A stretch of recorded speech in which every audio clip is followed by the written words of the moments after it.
సేన్ రామ్ రామ్ సభకు అందరికీ నమస్కారం. వేదికపై ఉన్న పార్లమెంట్ సభ్యులు,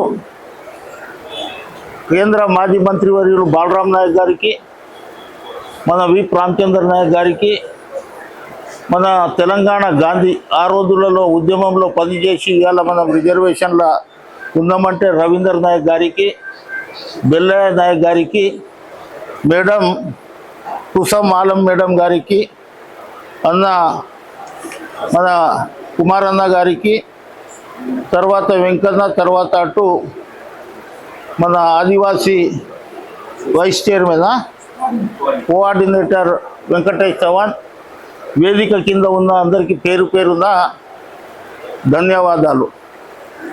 ఇది ఆషామాషి ప్రోగ్రాం కాదు. అయితే పని చేస్తాం, లేకుంటే లేదని చెప్పండి కరాఖండిగా. ఏదో ఒక రోజు వచ్చి ఆడ కనిపించి మళ్ళా పాము తేలినట్లు తేలి అక్కడ ఏదో వాట్సాప్లలో ఫోటోలు ఇచ్చేసి మేము చేస్తున్నామంటే కమిటీలు దాన్ని ఇచ్చేస్తారు.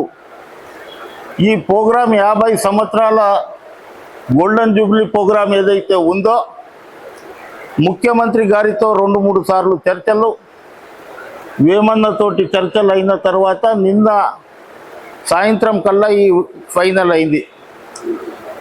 25వ తేదీ ఉదయం 9 గంటలకు ఇందిరాగాంధీ విగ్రహం ఎక్కడైతే ఉందో మన పీపుల్ ప్లాజా దగ్గర రండి. ఎమ్మెల్యే దేవరకొండ గారికి ఉడిబెస్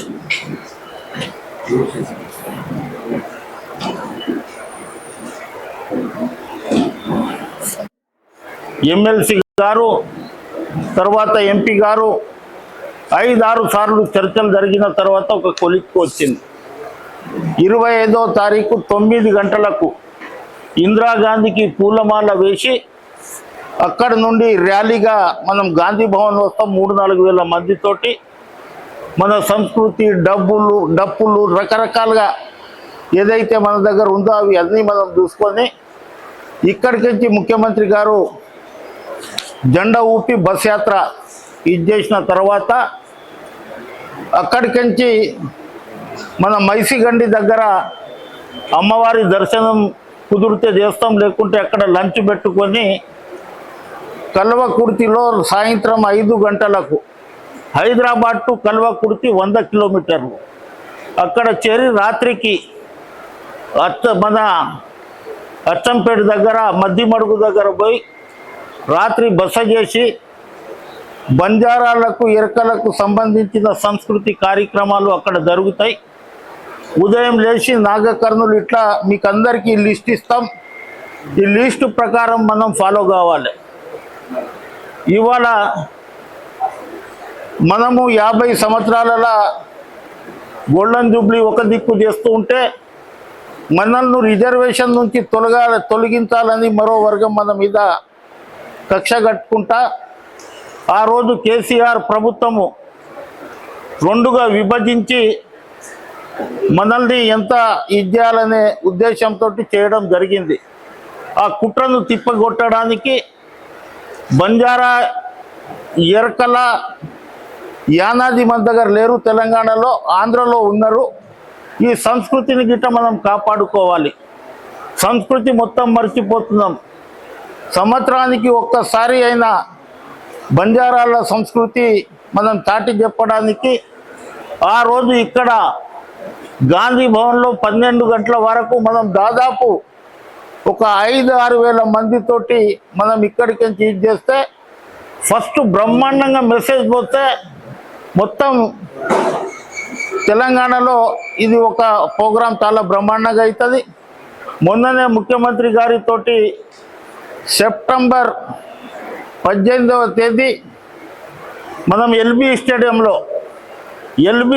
మొత్తం ఫుల్ చేసి ఆ రోజు ప్రియాంక గాంధీకి పిలుస్తారా, రాహుల్ గాంధీకి పిలుస్తారా, మల్లికార్జున ఖార్గేకి పిలుస్తారా, అది ముఖ్యమంత్రి మీద వదిలేసినాం మనం. కానీ ఇవాళ మనం ఆ ప్రోగ్రామ్ని గిట్ట అందరు వచ్చేస్తారు కదా, మనం ఏంది ఒకళ్ళం పోయి ఆడ డయాస్ మీద కూర్చుందామంటే కుదరదు.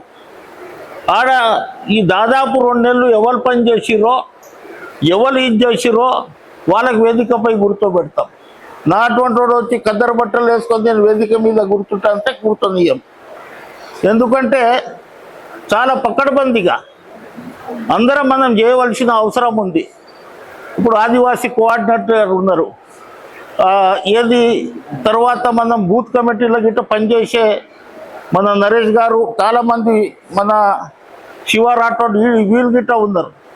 ఒక ఆదివాసీ అదే కాకుండా కొన్ని సంఘాలు మనకు ఇప్పుడు ఆల్ ఇండియా బంజారా సేవా సంఘ్ మొత్తం తెలంగాణలో జిల్లాల వారీగా వాళ్ళ అధ్యక్షులు ఉన్నారు. వాళ్ళని గిట్ట మనం కోఆర్డినేషన్లో తీసుకొని వాళ్ళతోటి గిట్ట మనం పనులు ఉపయోగించుకుందాం. అదేవిధంగా ఇంకా కార్మికులు, కర్చకులు, మనలు ఆటో మీద మనం దాదాపు ప్రతి జాగాలో ఒక స్టిక్కర్లు పెట్టి ఆటోల మీద ప్రచారం చేసి, తర్వాత ఓలో ఊబర్ గిట్ట చాలామంది ట్రైబల్ పిల్లలే నడిపిస్తున్నారు. అటువంటిది బాగా ప్రచారం చేసుకొని ప్రతి జిల్లాలలో ఒక రోజు 2 రోజుల ముందు ఒక టీం పోతుంది. ఏ నియోజకవర్గంలో ఎప్పుడు వస్తారు, ఏం చేస్తారని ఒక కమిటీ, కోఆర్డినేషన్ కమిటీ వేసుకుంటాము. నేను, బెల్లయ్య అన్న, బాలరామ్ గారు, రవీందర్ నాయక్ గారు, తర్వాత మేము 4-5 మనం అందరినీ కోఆర్డినేషన్ చేసుకొని చాలా పకడ్బందీగా, నేను ఇంకోసారి అంటున్నా, చాలా పకడ్బందీగా మనం చేసుకోవాలి. చేసుకున్న తర్వాత మనం ముగింపు కార్యక్రమము ఈడికెంచి ఏఐసిసి వరకు మనం ఇక్కడ ఏం పని చేస్తున్నామో ఏఐసిసి వారికి తెలియాలి. ఇక్కడ మనము దానికి ఒక కోఆర్డినేషన్ ఉంటుంది. తర్వాత మన ఎలక్ట్రానిక్ మీడియా, ప్రింట్ మీడియా అందరితోటి మనం ఎంత ఉపయోగించుకోవాలి. టీవీలలో యాడ్ ఇవ్వడం, చలో హైదరాబాద్ ఎల్బీ ఇచ్చేయడం అని మనకు తోచింది మనం కనుక చేసి తప్పకుండా ఇప్పటి నుంచే 25వ తేదీ చాలా దూరం లేదు, ప్రచారం జరగాలి. సిటీలలో వాల్ పోస్టర్ పడాలి, గ్రామాలలో పడాలి. అందరూ బాధ్యత, అందరి కర్తవ్యం అని మనం పనిచేయాలి.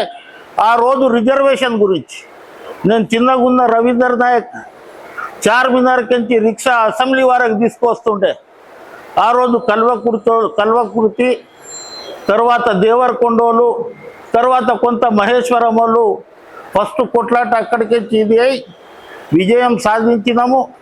ఆ విజయానికి 50 సంవత్సరాలు ఇవాళ ఇందిరాగాంధీ ఇచ్చిన రిజర్వేషన్కి ఇవాళ ఐఎస్ అయినాం, కలెక్టర్ అయినాం, గ్రూప్ 1 అయినాం.